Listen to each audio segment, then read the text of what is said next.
வணக்கம். மாண்புமிகு தமிழக முதலமைச்சர் எடப்பாடி பழனிசாமி ஐயா அவர்களுக்கு ஒரு வேண்டுகோள். மக்கள் நலனை கட்டிக்காக்க வேண்டும் என்பதற்கு ஒரு சின்ன தூண்டுகோள்.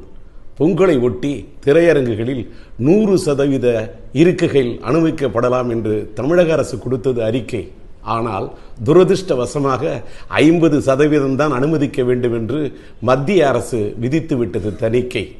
மத்திய அரசு சொல்லுகிறது 50% தான் இருக்கைகள் அனுமதிக்க வேண்டும். அப்படி என்றால் நாங்கள் ஏன் முழுமையாக 12% ஜிஎஸ்டி வரி செலுத்த வேண்டும்? திரையரங்கத்தில் டிக்கெட் கொடுக்க கூடாது ஃபுல்லா, ஆனா நாங்க ஜிஎஸ்டி மட்டும் வரி செலுத்தணும் ஃபுல்லா. என்னங்க இது கொடுமை? மக்களுக்கு இந்த தமிழ்நாட்டில் பல இடங்கள்ல இல்லை, ஒரு சில ஊர்களில் மட்டும்தான் இருக்குது கடற்கரை.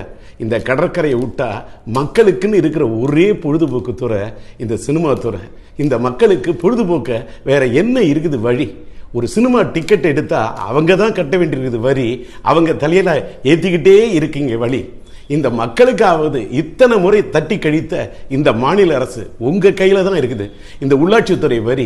அதனால இந்த பொங்கல் போனஸா இந்த உள்ளாட்சித்துறை வரி 8% நீக்க வேண்டும். எங்களுடைய கலை உலகத்தினருடைய இந்த கவலையை, இந்த கஷ்டத்தை போக்க வேண்டும். மக்களுடைய இந்த உணர்வை கட்டி காக்க வேண்டும்.